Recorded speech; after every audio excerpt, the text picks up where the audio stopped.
সম্মানিত মুসল্লিয়ানে কেরাম,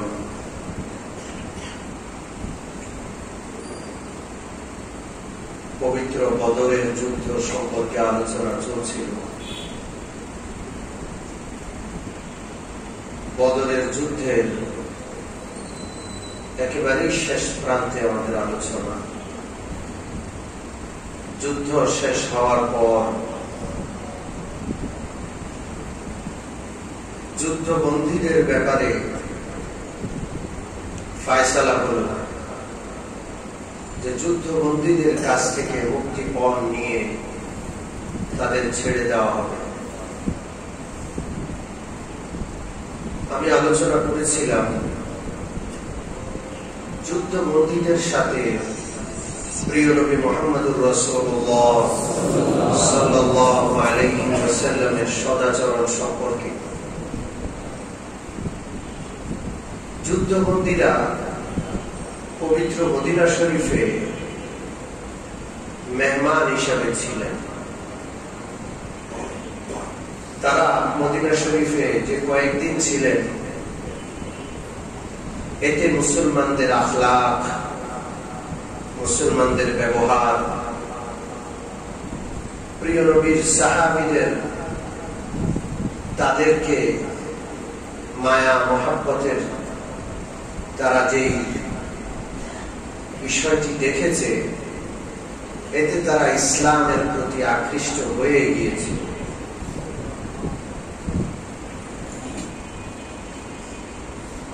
যারা গরীব ছিলেন, যুদ্ধবন্দী, তাদেরকে প্রিয় নবী সাল্লাল্লাহু আলাইহি ওয়াসাল্লাম বিনা মুক্তিপণে ছেড়ে দিলেন। যারা শিক্ষিত ছিলেন, পড়ালেখা জানতেন, তাদের শিক্ষার মূল্যায়ন করলেন। তাদের মুক্তিপণ হিসাবে টাকা পয়সা অর্থ গ্রহণ না করে তাদের শিক্ষাটার মূল্যায়ন করে প্রিয় নবী মদিনায় যারা শিক্ষা দীক্ষায় পিছিয়ে পড়া ছিলেন, তাদেরকে শিখানোর দায়িত্ব দিলেন। এক একজনকে 10 জন 15 জন করে ছাত্র দিলেন। মদিনা এই শিক্ষায় পিছিয়ে পড়া লোকদেরকে লেখাপড়া শিখিয়ে দিলেই তোমাদের এই শিক্ষাটাকে মুক্তিপণ হিসাবে ধরে কোনো টাকা পয়সা ছাড়া তোমাদেরকে ছেড়ে দেওয়া হবে। যারা পড়াশোনা জানতো না কিন্তু অর্থের মালিক, ওই বন্দীদের কাছ থেকে মুক্তিপণ ধার্য করে নেওয়া হলো। বন্দীদের মধ্য থেকে প্রিয় নবী সাল্লাল্লাহু আলাইহি ওয়াসাল্লামের এক জামাতা ছিলেন। প্রিয় নবী সাল্লাল্লাহু আলাইহি ওয়াসাল্লামের কন্যা হযরত যায়েনব রাদিয়াল্লাহু তাআলা আনহার জামাতা, নাম আবুল আস। নবুয়ত লাভ করার আগেই আবুল আসের সাথে হযরত আম্মা জান খাদিজাতুল কুবরার পছন্দের মূল্যায়ন করে প্রিয় নবী নিজ কন্যা যায়েনবকে শাদী করালেন। আবুল আস ছিলেন হযরত আম্মা জান খাদিজার ভাগ্নে, হযরত আম্মা জান খাদিজার বোনের ছেলে। আম্মা জান খাদিজার হাতে গড়া এই ছেলেটাকে আম্মা জান খাদিজা মহব্বত করতেন, বিশ্বাস করতেন। এই জন্য নিজের কন্যা হযরত যায়েনবকে আম্মা জান খাদিজা তার হাতে গড়া এই ছেলেটির হাতে তুলে দিলেন। প্রিয় নবী সাল্লাল্লাহু আলাইহি ওয়াসাল্লাম আবুল আসকে ভালোবাসতেন। প্রিয় নবী ইসলাম গ্রহণ, ইসলামের দাওয়াত দেওয়ার পর আমার প্রিয় নবীর কন্যারাও মুসলমান হলেন। আম্মা জান খাদিজা তো সকলের আগেই ইসলাম গ্রহণ করলেন, কিন্তু আবুল আস হযরত যায়েনবের স্বামী, তিনি ইসলাম গ্রহণ করলেন না।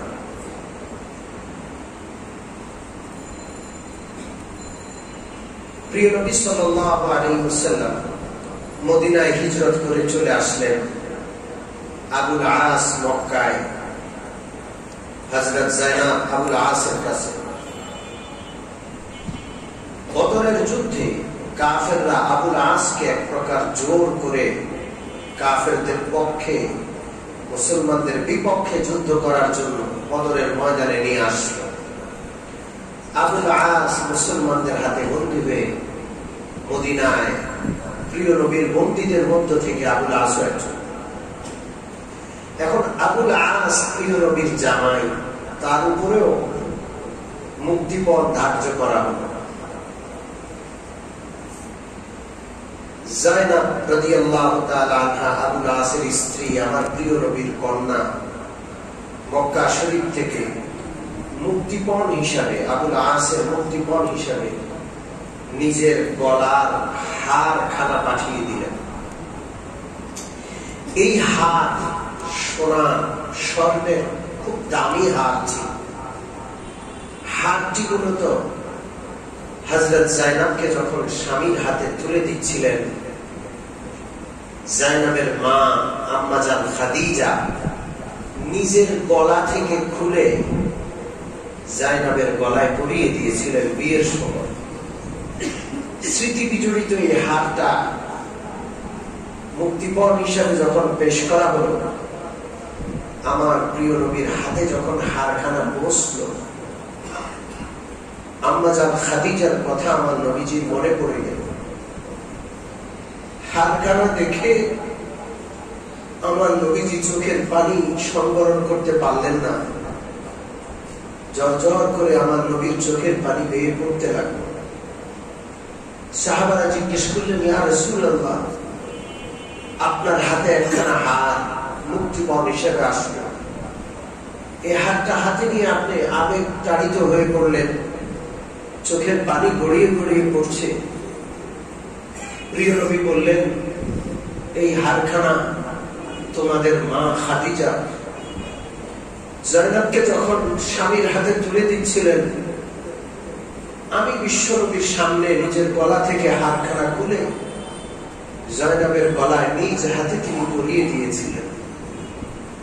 যায়েনবের কাছে তার মার স্মৃতি হিসাবে হারখানা ছিল, স্বামীর মুক্তিপণ হিসাবে হারখানা আজকে মদিনায় আমার হাতে পৌঁছল।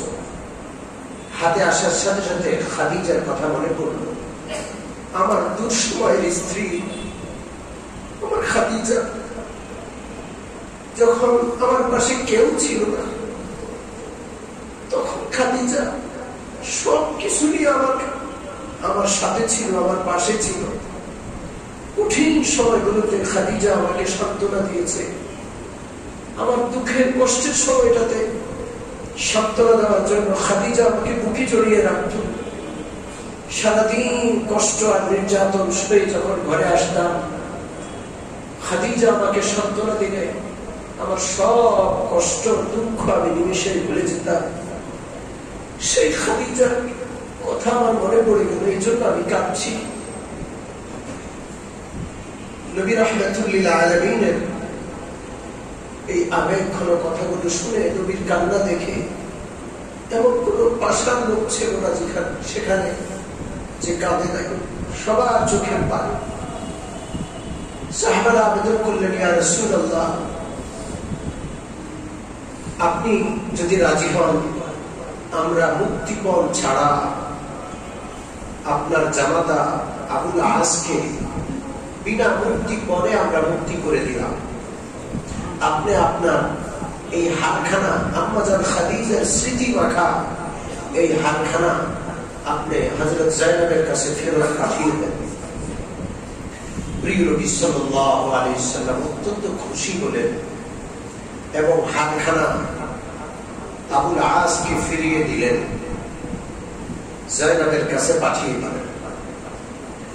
আম্মাজান খাদিজা এমন একজন ব্যক্তিত্ব, পৃথিবীর ইতিহাসে কোন নবীর স্ত্রী এমন ইতিহাস পাওয়া যায় না। এমন একজন ব্যক্তিত্ব। সম্মানিত মুসলিয়ানে কেরাম, অনেকবার মা খাদিজার কবর আমি জিয়ারত করেছিলাম। কখনো এত আবেগ হয়নি। 2017 সালে যখন হজে গেলাম, আমাদের সাথে আমাদের এক মা ছিলেন, আমার এক মুসল্লির আম্মা যান। ওই খালাম্মা একদিন বললেন যে একটু লম্বা সময় নিয়ে খাদিজা রাদিয়াল্লাহু তাআলা আনহার কবরে যাব। অন্য সময় যখন গেছি তাড়াহুড়া করে জান্নাতুল মুআল্লার বাহির থেকে জিয়ারত করে আমরা চলে আসছি, কিন্তু খালাম্মা যেহেতু যাবেন, আমরা আগে খবর নিলাম জান্নাতুল মুআল্লার গেট কখন খোলে। সংবাদ দিয়ে আমরা জানতে পারলাম আসরের পরে জান্নাতুল মুআল্লার গেট খুলে দেওয়া হয়। আমরা আসরের নামাজ মসজিদে হারামে পড়ে জান্নাতুল মুআল্লায় গেলাম। মহিলাদেরকে ঢুকতে দেওয়া হয় না কবরস্থানের ভিতরে। খালাম্মা দূর থেকে দাঁড়িয়ে রইলেন। মা খাদিজা কবরের দিকে তাকিয়ে ওই খালাম্মা খুব কাঁদতেছিলেন। আমরা বললাম চলেন চলে যাই। না, আমি একটু দাঁড়াই, তোমরা ভিতরে যাও। খালাম্মার কান্না দেখে হযরত খাদিজার ইতিহাস আমার মনে পড়ল, আমার হৃদয়ে নাড়া দিল। গেট দিয়ে ভিতরে ঢুকলাম, হেঁটে হেঁটে হেঁটে হেঁটে আম্মা জান খাদিজার কবরের কাছে গেলাম। পুরা স্মৃতি আমার মনে পড়ে গেল। এই মা খাদিজা তো ওই মা যাকে স্বয়ং আল্লাহ সালাম পাঠিয়েছে।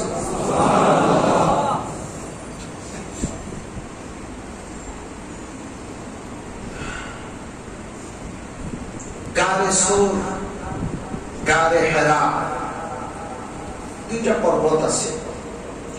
একটা পর্বত প্রিয় নবী সাল্লাল্লাহু আলাইহি ওয়াসাল্লাম যখন মদিনায় যাচ্ছিলেন 3 দিন আত্মগোপন করেছিলেন, সেটা হলো গারে সোর, সোর পর্বত। আর গারে হেরাতে প্রিয় নবী সাল্লাল্লাহু আলাইহি ওয়াসাল্লাম ধ্যান করতেন। প্রিয় নবী সাল্লাল্লাহু আলাইহি ওয়াসাল্লাম সেখানেই সর্বপ্রথম ওহী হযরত জিবরিলের মাধ্যমে লাভ করলেন। একবার সেই গারে হেরাতে প্রিয় নবী গেলে অনেক সময় 40 দিন পর্যন্ত অবস্থান করতেন, লাগাতার আল্লাহর ইবাদত করতেন। আম্মা জান খাদিজা আমার প্রিয় নবীর জন্য খাবার দাবার রান্না করে সেই গারে হেরা পর্বতের চূড়ায় মাঝে মাঝে নিয়ে যেতেন। আমি জীবনে একবার উঠেছি সেখানে 2012 সালে। তখন তো আরো কম বয়স ছিল, আরো যৌবন ছিল। আমার মতো যুবক মানুষ সেখানে উঠতে কয়েকবার বিশ্রাম নিতে হয়েছে। চিন্তা করি, আম্মা জান খাদিজার বিয়ে হয়েছে আল্লাহ রাসূলের সাথে, তখন তো 40 বছর। প্রিয় নবীর ছিল তখন 25 বছর। প্রিয় নবী নবুয়ত লাভ করলেন 40 বছরে, তখন আম্মা জান খাদিজার বয়স 65 বছর। সেই 60-65 বছর বয়সের একজন নারী কতবার না জানি আমার নবীজির জন্য খাবার নিয়ে এই পাহাড় বেয়ে বেয়ে দুর্গম গিরিপথ অতিক্রম করে আমার নবীজির মুখে খাবার তুলে দিতে গেছে। বুখারী এবং মুসলিমের হাদিস, বুখারী আর মুসলিম। একদিন বিশ্বনবী রাহমাতুল লিল আলামিন গারে হেরায় আল্লাহ রাব্বুল আলামিনের ইবাদতে লিপ্ত। হযরত জিবরিল আলাইহিস সালাতু ওয়াস সালাম বিশ্বনবীর কাছে আসলেন। নবীজিকে বললেন, ইয়া রাসূলুল্লাহ, কিছুক্ষণের মধ্যে আপনার নিকট খাদিজাতুল কুবরা আসবেন, আপনার খাবার দাবার নিয়ে আসছেন তিনি। আল্লাহ রাব্বুল আলামিন খাদিজার প্রতি সন্তুষ্ট হয়ে খাদিজার কাছে সালাম পাঠিয়েছেন। খাদিজা আসার সাথে সাথে আল্লাহ রাব্বুল আলামিনের সালাম খাদিজার কাছে পৌঁছাবে। আমি জিবরিল ও হযরত খাদিজার কাছে সালাম দিলাম, আপনি সালাম পৌঁছায় দিবেন। আর এই সুসংবাদ পৌঁছাবেন, আল্লাহ রাব্বুল আলামিন জান্নাতের মধ্যে খাদিজার জন্য একটা মুক্তা মণি মুক্তা খচিত একটা বিশাল প্রাসাদ বানিয়ে রেখেছেন। এই যে দুনিয়ার ক্লেশ, কষ্ট, যাতনা, কত কষ্ট দুনিয়াতে। দুনিয়ার জীবনটা একটা যুদ্ধ, আমরা যুদ্ধ করে বেঁচে আছি।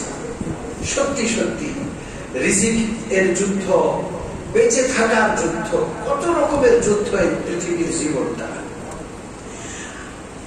আল্লাহর নবী খাদিজাকে বলবেন, এই পৃথিবীতে কষ্টের জীবন, খাদিজার সমস্ত সম্পদ খরচ হয়ে যাচ্ছে, কষ্ট করে খাদিজা জীবন যাপন করে, আপনার জন্য কষ্ট করে পাহাড় বেয়ে দুর্গম গিরিপথ পার করে খাবার নিয়ে আসে, শান্তি মতো ঘুমাইতে পারে না। বলেন ওই জান্নাতের মণিমুক্তা খচিত বালাখানাটা এত নীরব, এত নিস্তব্ধ, সেখানে খুব আরাম করে খাদিজা খুব আরাম করে সেখানে বিশ্রাম নিত, কোন কোলাহল সেখানে থাকবে না। হযরত খাদিজাতুল কুবরা যখন তাশরীফ আনলেন, বিশ্বনবী রাহমাতুল লিল আলামিন খাদিজাকে নিজে উঠে খাদিজাকে সাদর সম্ভাষণ জানালেন। খাদিজাকে জড়িয়ে ধরে আদর করে বললেন, খাদিজা, আজকে তোমার জন্য বিশেষ সুসংবাদ রয়েছে। আম্মা জান জিজ্ঞেস করলেন, ইয়া রাসূলুল্লাহ, সেই সুসংবাদটা জলদি করুন। বিশ্বনবী বললেন, আল্লাহ রাব্বুল আলামিন জিবরিলের মাধ্যমে তোমার কাছে সালাম পাঠিয়েছেন। স্বয়ং জিবরিলও তোমাকে সালাম বলেছেন। হযরত খাদিজা বললেন, ইয়া রাসূলুল্লাহ, ইন্নাল্লাহা হুয়াস সালাম ওয়া আলা জিবরিল আসসালাম ওয়াসসালামু আলাইকা ইয়া রাসূলুল্লাহ। ও আল্লাহর নবী, আল্লাহ তো নিজেই সালাম। আল্লাহর এক নাম কি? সালাম। জোরে বলেন কি না?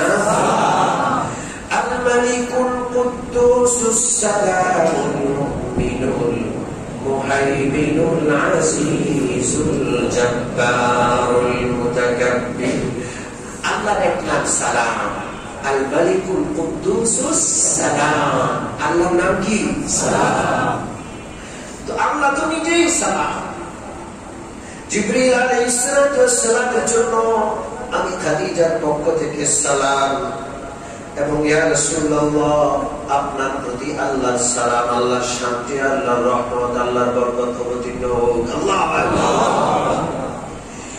তো হযরত আম্মা জান খাদিজাতুল কুবরা এমন একজন ব্যক্তি যাকে স্বয়ং সালাম করেছেন কে? আল্লাহ। আজব ব্যক্তি। আর কোন কোন বর্ণনায় আছে আল্লাহর সালামটা হযরত খাদিজাতুল কুবরার কাছে পৌঁছেছে আরেকবার। সেটা হলো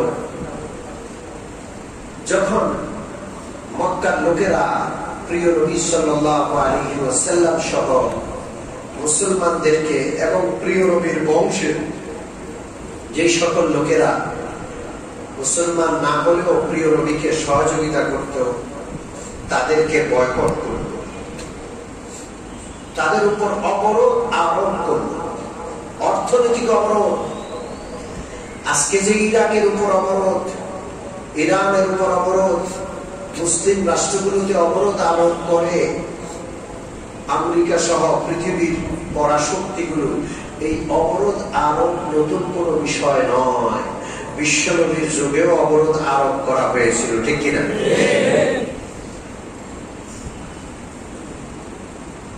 শিয়াবে আবি তালেব একটা এলাকার নাম, দুই পাহাড়ের মাঝখানে। মক্কার মুসলমানদেরকে সেখানে পাঠিয়ে দেওয়া হলো। মুসলমানদের সাথে কথা বলা নিষেধ, লেনদেন নিষেধ, বিবাহ শাদী নিষেধ, ব্যবসা বাণিজ্য নিষেধ, বেচা কেনা নিষেধ, সাহায্য সহযোগিতা নিষেধ। এমন বয়কট করলো দীর্ঘ 3 বছর পর্যন্ত। আবু জাহেলের গোষ্ঠী প্রিয় নবী এবং নবীর সঙ্গী সাথী সাহাবী সহ প্রিয় নবীর হিতাকাঙ্ক্ষীদেরকে বয়কট করে রাখলো। তারা নিজেরা একটা বয়কটের চুক্তি করলো। পবিত্র মক্কা কাবা ঘরের দরজায় ভিতরের দিকে সেই চুক্তি লটকিয়ে দিল। কয় বছর?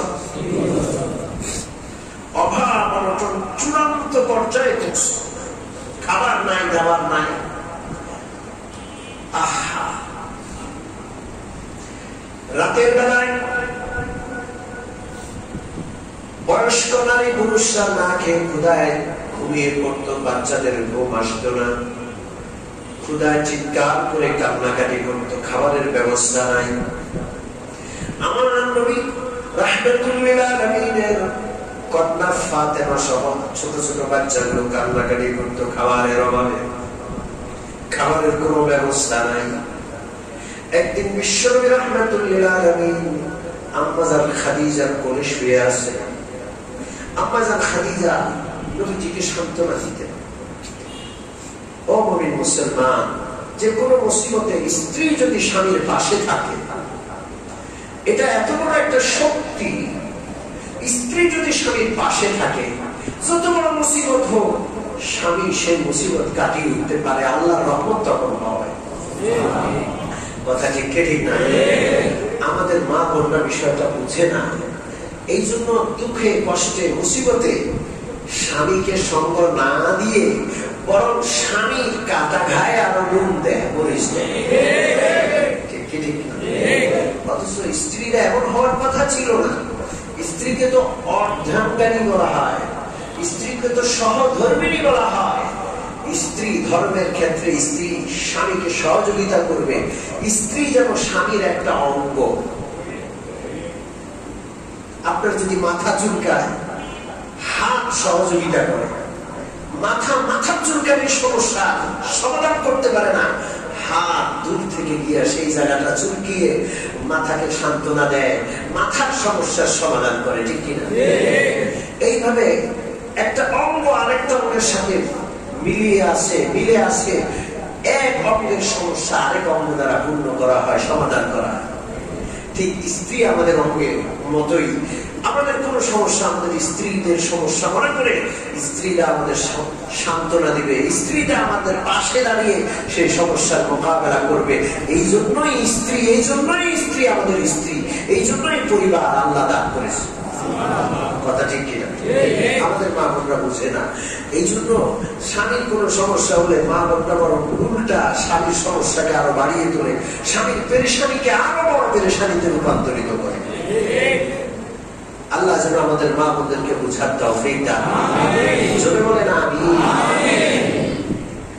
বয়কট, চরম কঠিন অবস্থা। খাদিজাতুল কুবরা কোলে মাথা রেখে আমার নবী ঘুমায়। নবীজি ঘরে আসতে দেরি এবং সান্ত্বনা দিতেন, বাহিরের যত দুঃখ কষ্ট সব নিমিষেই আমার নবী ভুলে যেতেন। একদিন বিশ্বনবী রাহমাতুল্লাহ আলাইহি আম্মা জান খাদিজাতুল কুবরা কোলে মাথা রেখে ঘুমিয়ে আছেন। খাদিজাতুল কুবরা বিশ্বনবীর মাথায় চুলে বিড়ি কাটছেন। নবীজি যেন ঘুমিয়ে পড়েন, নবীজির মাথাটা টিপে দিচ্ছেন। খাদিজাতুল কুবরা লক্ষ্য করলেন বিশ্বনবী রাহমাতুল্লাহ আলাইহির চোখের পানি যেন তার রানে, তার গায়ে গড়িয়ে পড়ছে। তিনি নবীজিকে জিজ্ঞেস করলেন, ইয়া রাসূলুল্লাহ, আপনার ঘুম আসছে না? নবীজি বললেন না। আম্মা জান জিজ্ঞেস করলেন, নবীজি আপনি কি কাঁদছেন, আপনার চোখের পানি পড়ছে? নবীজি বললেন হ্যাঁ। খাদিজা জিজ্ঞেস করলেন, ইয়া রাসূলুল্লাহ, কেন আপনার চোখের পানি? আমি কোনো কষ্ট দিয়েছি আপনাকে? আমি কোনো কষ্ট দিয়েছি, কোনো দুঃখ দিয়েছি? আপনি কেন কাঁদছেন? আমি আপনার যথাযথ খেদমত করতে পারি না মনে হয়।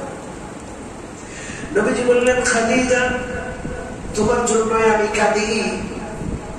যত দুঃখ কষ্ট আছে সব আমি ভুলতে পারি, কিন্তু তোমাকে যে আমি কষ্ট দেই, আমার কারণে যে তুমি কষ্ট পেয়েছ, সেই কষ্টের কথা চিন্তা করে তোমার জন্য আমি কাঁদি। খাদিজা বললেন, ইয়া রাসূলুল্লাহ, আপনার চরিত্রের প্রশংসা স্বয়ং আল্লাহ করেছেন। জীবনে কোনদিন আপনার কোন কথায়, কোন কাজে, কোন আচরণে খাদিজা কোন দিন কষ্ট পায় না। আপনি এমন কি কষ্ট দিলেন আপনি কি কষ্ট দিয়েছেন বলে মনে করছেন, আমাকে খুলে বলেন।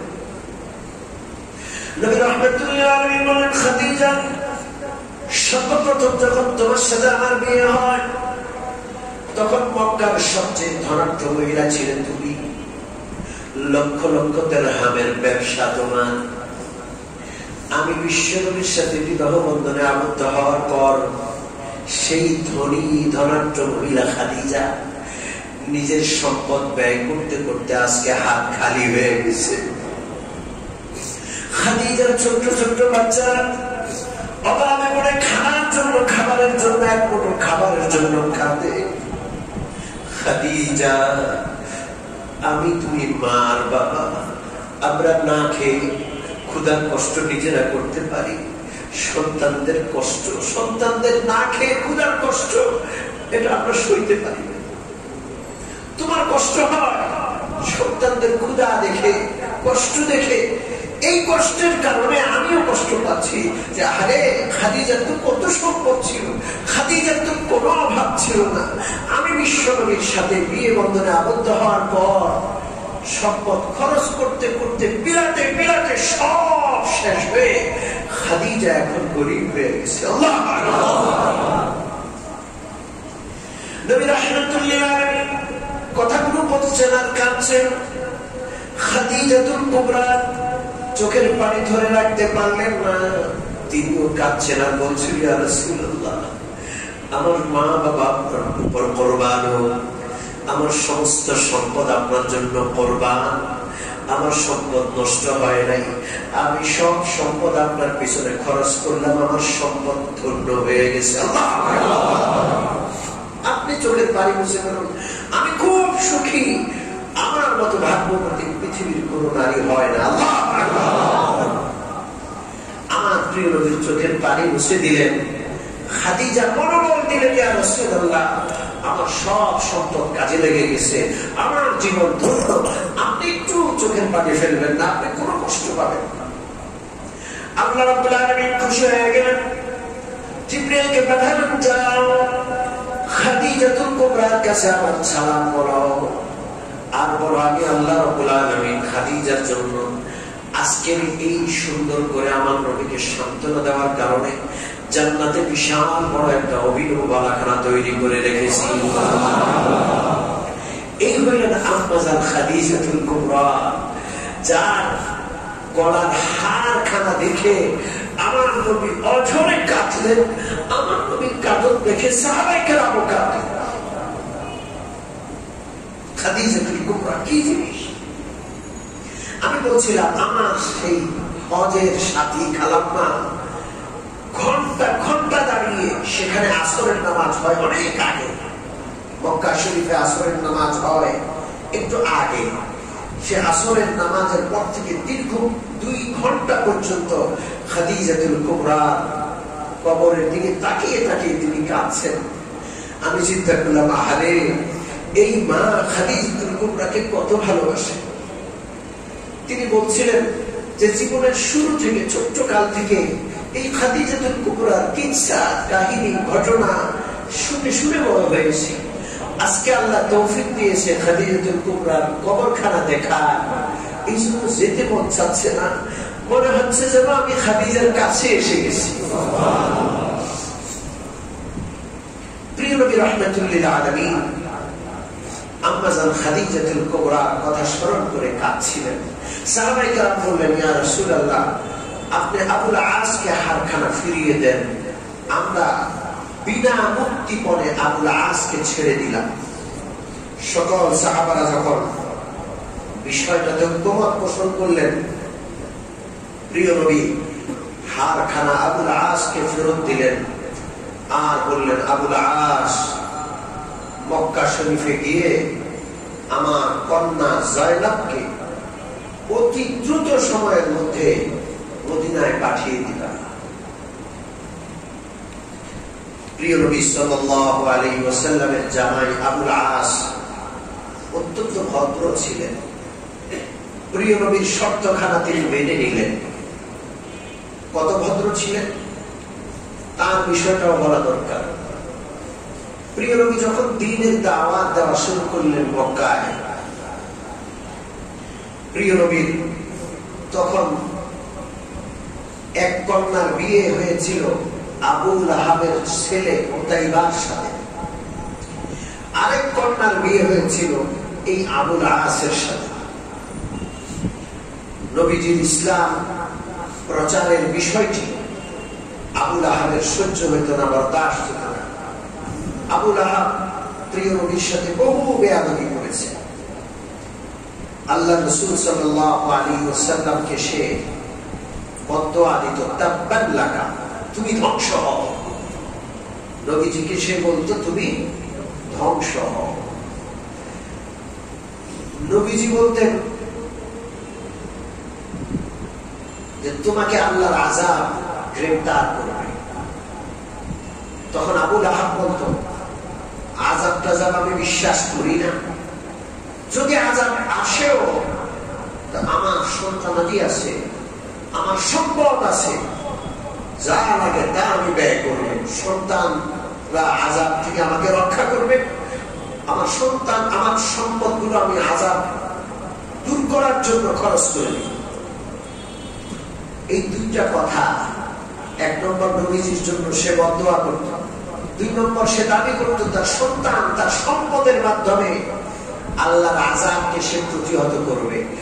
এই দুইটা কথার জবাবে আল্লাহ তাআলা সূরাতুল আহাব নাযিল করলেন। কি নাযিল করলেন?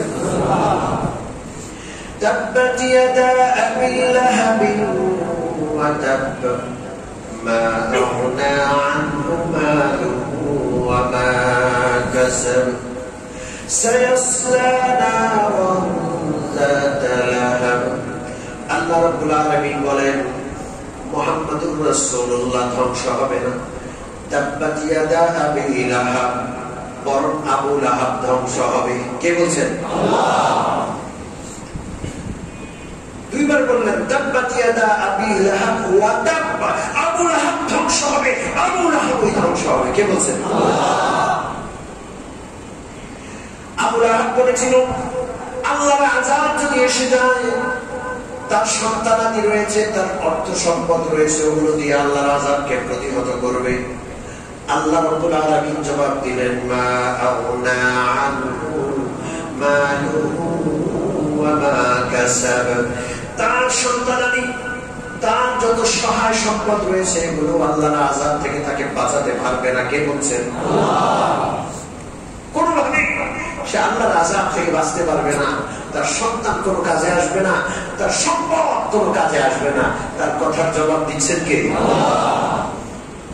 এরপর আল্লাহ বলছেন, সায়াসলা নারান যাতা লাহাব, অতি সত্বর প্রজ্বলিত অগ্নির মধ্যে সে প্রবেশ করবে। এমন আগুন, দাউদাউ করে যে আগুন জ্বলছে, জাহান্নামের সে দাউদাউ করা আগুনের মধ্যে ঢুকবে কে?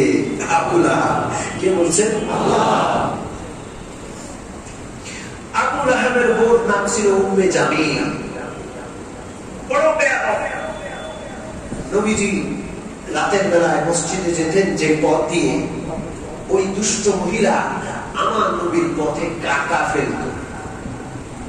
নবীজি যেন কষ্ট পায়, নবীজির পথে কাঁটা দিত। যত ভাবে নবীজিকে কষ্ট দেওয়া যায় সে দিত। আল্লাহ তাআলা তার ব্যাপারও সূরা আল-আহজাবের শেষ দুইটা আয়াত নাযিল করলেন। এই মহিলা বড় ক্ষেপে যায়। যখন আয়াত নাযিল হয়, সে একটা বিশাল একটা পাথর হাতে উঠায়া নবীজিকে মারতে যায়। কিতাবে লেখে, আমার প্রিয় নবী তখন মসজিদে হারামে ছিলেন। প্রিয় নবীর পাশে আবু বকর। কে ছিলেন? হযরত আবু বকর প্রিয় নবীর পাশে বসা। আর উম্মে জামিল নামক আবু লাহাবের স্ত্রী প্রকাণ্ড এক পাথর নিয়ে নবীজিকে মারার জন্য যায়। আবু বকর দূর থেকে বললেন, ইয়া রাসূলুল্লাহ, উম্মে জামিল প্রকাণ্ড এক পাথর নিয়ে আপনার দিকে এগিয়ে আসছে। প্রিয় নবী সাল্লাল্লাহু আলাইহি সাল্লাম বললেন, আবু বকর, কোনো চিন্তা করো না, আল্লাহ রাব্বুল আলামিন তার মধ্যে আমার মধ্যে একটা পর্দা ফেলে দিবেন, সে আমাকে দেখতে পাবে না। ক্ষমতা কার? আল্লাহ। জোরে বলেন কার? কোরআনে পাকেও আল্লাহ তাআলা এই রকমের আয়াত নাযিল করেছেন। ওয়াজআলনা মিন বাইনি আইদিহিম সাদ্দান ওয়া মিন খালফিহিম সাদ্দান ফাআগশাইনাহুম ফাহুম লা ইউবসিরুন। তাদের সামনে পিছনে আমি এমন দেয়াল তৈরি করে দিয়েছি, তারা তোমাকে দেখবে না, তোমার কথার হক সত্যতা তারা বুঝতেও পারবে না। কে বলছেন? অন্য আয়াতে আল্লাহ রাব্বুল আলামিন বলেন, وَإِذَا قَرَأْتَ الْقُرْآنَ جَعَلْنَا بَيْنَكَ وَبَيْنَ الَّذِينَ لَا يُؤْمِنُونَ بِالْآخِرَةِ حِجَابًا مَسْتُورًا। ও আল্লাহর নবী, আপনি যখন আল্লাহ রাব্বুল আলামিনের কালাম তেলাওয়াত করেন, কাফেররা অনেক সময় আপনাকে মারতে আসে, অনেক সময় আপনাকে অবমাননা করতে আসে, আমি আল্লাহ রাব্বুল আলামিন কাফেরদের মধ্যে আর আপনার মধ্যে পর্দা ফেলে দেই। আল্লাহু আকবার। বিষয়টা ঘটলো এমন, আবু লাহাবের স্ত্রী উম্মে জামিল প্রকাণ্ড পাথর নিয়ে প্রচন্ড রাগত অবস্থায় মসজিদে হারামে এসে, প্রিয় নবী পাশেই বসা, সে প্রিয় নবীকে দেখতে পাচ্ছিল না। আবু বকর পাশে বসা আবু বকরকে দেখতে পাচ্ছে। জিজ্ঞেস করলো, কই তোমার সাথে? সে আমার স্বামীর ব্যাপারে উৎসারচনা করে, আমার ব্যাপারে নাকি আয়াত নাযিল হয়েছে, তাকে আমি শেষ করে দিব। হযরত আবু বকর কিছু বলছেন না। তিনি বুঝলেন যে আল্লাহর কুদরতে মুহাম্মদুর রাসূলুল্লাহ পাশে বসা আছেন, অথচ এই মহিলা দেখতে পাচ্ছে না। মুহাম্মদুর রাসূলুল্লাহকে সে তালাশ করে বেড়াচ্ছে। নিশ্চয় আল্লাহ তাআলা প্রিয় নবীর কথা অনুযায়ী তার চোখে পর্দা ফেলে দিয়েছেন। সুবহানাল্লাহ। তখন সে একটি কবিতা বলল, মুজাম্মানান আসাইনা ওয়া আমরুহু আবাইনা ওয়া দীনুহু ক্বালাইনা। সে বলল, মুহাম্মদুর রাসূলুল্লাহ কোরআন পড়ে, আরে আমিও তো কবি, আমিও কবিতা বানাইতে পারি, আমার কবিতা কোরআনের চেয়ে কম সুন্দর না। নাউযুবিল্লাহ। মুহাম্মদুর রাসূলুল্লাহর নামকে বিকৃত করে ওই মহিলা মুহাম্মাদের নাম দিয়েছে মুজাম্মাম। কি দিয়েছে? মুজাম্মামান আসাইনা। মুহাম্মদকে আমরা মানি না, অস্বীকার করি, তার অবাধ্য।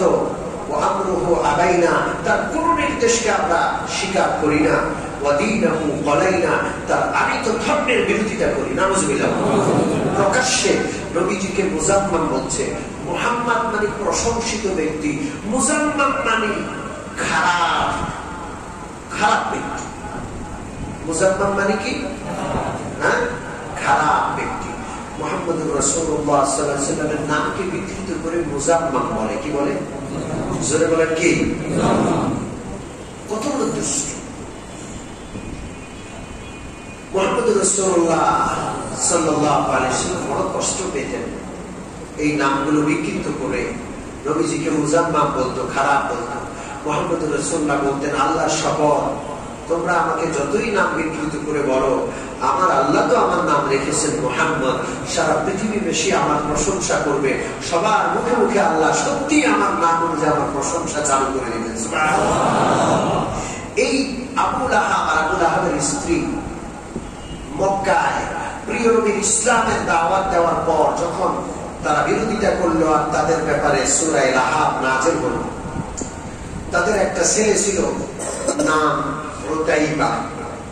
প্রিয় নবীর এক কন্যার স্বামী ছিলেন তিনি। এই উতাইবা, আবু লাহাব আর আবু লাহাবের স্ত্রী তাদের সন্তানকে, ছেলেকে বলল, মুহাম্মদের স্ত্রী, মুহাম্মদের কন্যাকে তালাক দিয়ে দাও। মা বাবার চাপে পড়ে এই উতাইবা নামক ছেলেটা আল্লাহ রাসূল সাল্লাল্লাহু আলাইহি ওয়াসাল্লামের কন্যাকে তালাক দিয়ে দিল। শুধু তালাক দিল, এটাতেই ক্ষান্ত হলো না, বরং আবু লাহাবের পরামর্শে, উস্কানিতে সে আল্লাহ রাসূলের সাথে বেয়াদবি করে প্রিয় নবীর মুখে থুতু নিক্ষেপ করল। নবীজি খুবই কষ্ট পেলেন, বদদুয়া করলেন, আল্লাহুম্মা সাল্লি আলাইহি কালবাম মিন কিলাবিক। আল্লাহ আপনার অসংখ্য কুকুর আছে দুনিয়াতে, একটা কুকুরকে তার পিছনে লেলায়া দেন। নবীর বদদুয়া কবুল হয় কি হয় না? জোরে বলেন হয়। আলেমদের দোয়া বদদুয়া কবুল হয়। আলেমদের বদদুয়া যেন কপালে না জুটে, আমরা যেন আলেমদের দোয়া নিতে পারি। আল্লাহ তৌফিক দান। কোন আলেমের সাথে কখনো বেয়াদবি করব না, রাজি আছি না? করব, তাদের খুশি করব, তাদের সন্তুষ্টি অর্জন করব, দোয়া নিব। কখনো যেন আমি কোন আলেমকে কষ্ট না দিই, কোন আলেমের সমালোচনা করব না। আলেমরা নিষ্পাপ লোক, তাদেরও অনেক সময় পাপ আর দোষ হয়ে যায়। কথা কি বুঝে আসছে? আমি সমালোচনা করবো, দরকার না নিয়ে এড়িয়ে যাবো। কি করবো? এড়িয়ে যাব। শেষ যখন আসছে, ফেসবুকের যুগ, ছোট্ট একটা দোষকে বিশাল দোষ হিসাবে ফেসবুকে প্রচার করা হয়। ঠিক কি ঠিক না? আমরা প্রভাবিত হব না, প্রভাবিত হব না, কান দিব না, সমালোচনা করবো না। রাজি আছেন? আলেমদেরকে নিয়ে খেলা হচ্ছে অনলাইনে। ঠিক কি ঠিক না? সম্মানিত মুসলিয়ানে কেরাম, এর পিছনে বিশাল শক্তি কাজ করছে। বাংলাদেশে ইসলামী আন্দোলন, ইসলামী শক্তি যে উত্থান হয়েছে, এটা আশেপাশের যে রাষ্ট্র আছে তাদের সহ্য হচ্ছে না।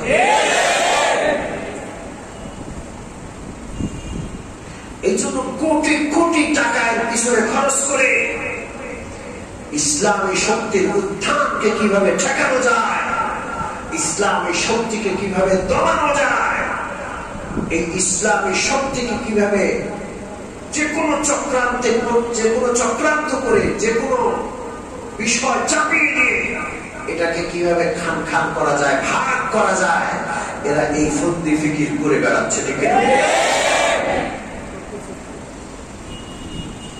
সম্মানিত মুসলিয়ানে কেরাম, আমাদের সতর্ক থাকতে হবে। আমরা সব সময় আল্লাহর কাছে দোয়া করবো, আল্লাহ যেন আলেমদেরকে ঐক্যবদ্ধ রাখেন। দুই একজন একটু ভিন্ন মতের সব জায়গায় আছে, থাকবে, ঠিক ঠিক না? ওই ভিন্ন মতগুলোকে ওদের কাছে গিয়ে গিয়ে খুঁড়ে খুঁড়ে ভিন্ন মতগুলোকে বের করে বিশাল প্রচারণা দেওয়া, এর উদ্দেশ্য হলো ভাঙন সৃষ্টি করা। ঠিক কি ঠিক না? এই জন্য কখনো প্রভাবিত হবে না। আল্লামা শফি রহমতুল্লাহ আলাইহি ইন্তেকাল করেছেন, আল্লাহর মেহমান আল্লাহর কাছে চলে গেছেন। 104 বছর দীর্ঘ হায়াত তিনি পেয়েছেন। আল্লাহ তাআলা তার পুরো হায়াতকে, তার পুরো দ্বীনের খেদমতগুলোকে কবুল করে নেন। তার ইন্তেকাল হয়ে গেছে। এই বয়সে একটা মানুষ, স্বাভাবিক তার ইন্তেকাল হয়েছে, আলহামদুলিল্লাহ। আমি তো সবসময় দোয়া করতাম, আল্লাহ এই আল্লাহর বান্দা যেন করুণার মধ্যে ইন্তেকাল না হয়। না হলে করুণার মধ্যে যদি হযরতের ইন্তেকাল হতো, আমরা জানাজায় যেতে পারতাম না। ঠিক কি ঠিক না? এত বড় একজন মহা মানুষের, মহা মানবের ইন্তেকাল করুণায় হলে ছোট্ট পরিসরে জানাজা দিয়ে তাকে দাফন করে দেওয়া হবে। আমাদের চোখের পানি, আমাদের আবেগ পৃথিবীতে প্রকাশ পেত।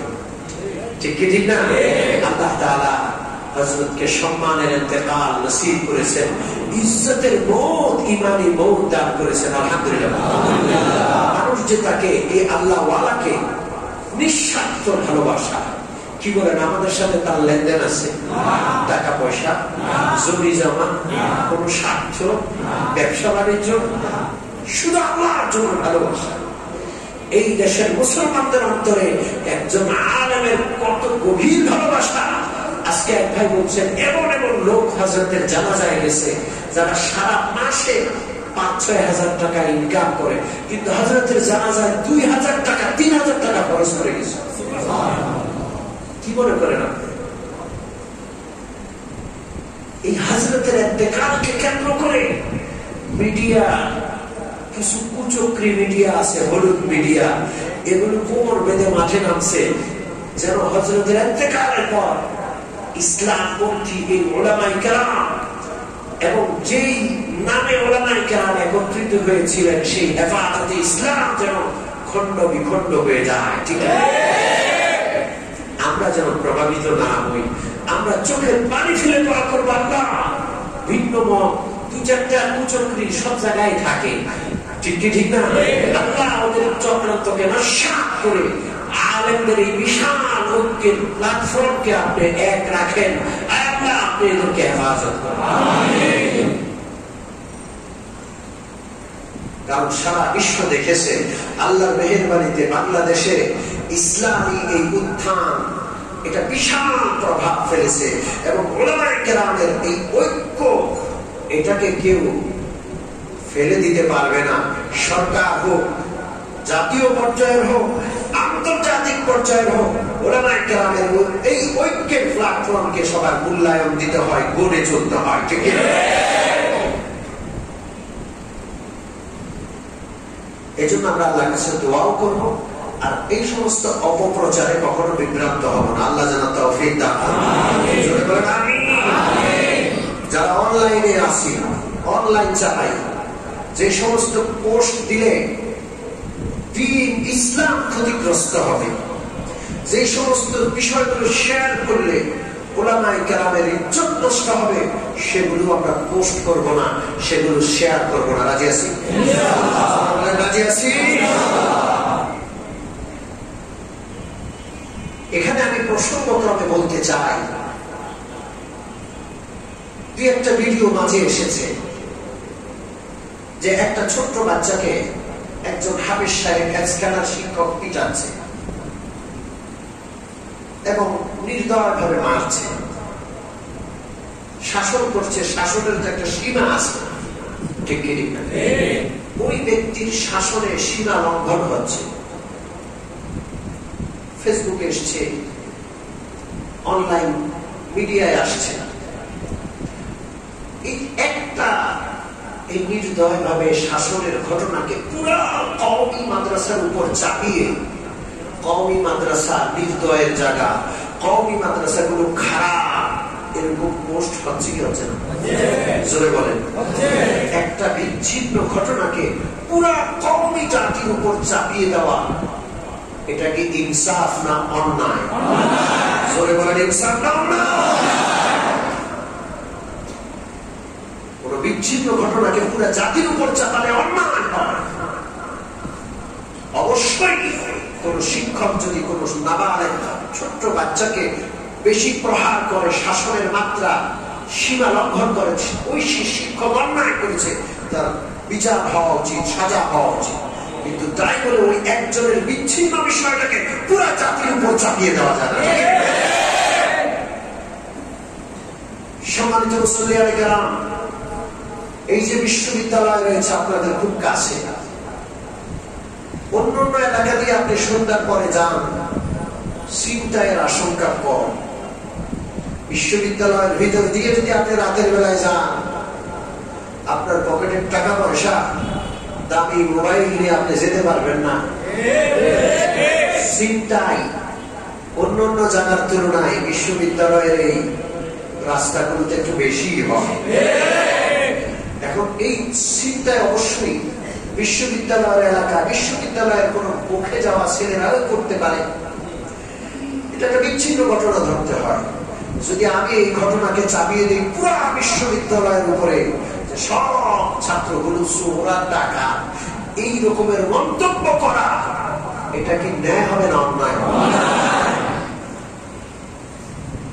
মসজিদে জুতা চুরি হয়, এখন যদি আমি এই দায়ভার সমস্ত মুসলিমের উপর চাপাই আর বলি যে মসজিদে যারা আসে সব জুতা চুরি, এটা কি ন্যায় হবে না অন্যায় হবে? বুঝতে হবে। ঠিক তদ্রুপ একটা বিচ্ছিন্ন ঘটনাকে পুরা জাতির উপর চাপিয়ে দেওয়া, এটা মস্ত বড় অন্যায়। এই ফেসবুকের মাধ্যমে অন্যায় গুলো করা হচ্ছে, বিশেষ করে আলেম বিদ্বেষী যারা রয়েছে, এবং সুন্নি নামে সিন্নিখোর একদল রয়েছে। ঠিক আছে, এই সিন্নিখোররা সব সময় ফাঁক ফোকর তালাশ করে। হক্কানি উলামায়ে কেরাম কওমি মাদ্রাসা কোনো ফাঁক ফোকর পায় কিনা, এই ফাঁক ফোকর পাইলেই সেখানে আঙ্গুল দেয়। ঠিক কিনা? আমাদের কিন্তু সতর্ক থাকতে হবে। আল্লাহ যেন তৌফিক দান করেন। সম্মানিত মুসল্লিয়ানে কেরাম, আজকের আলোচনা একটু পর্যন্তই।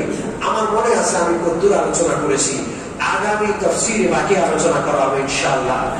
আবু লাহাবের ছেলে প্রিয় নবীর মুখে কি মানলো? আমার নবী বদদোয়া দিলেন। আমার নবী কি দিলেন?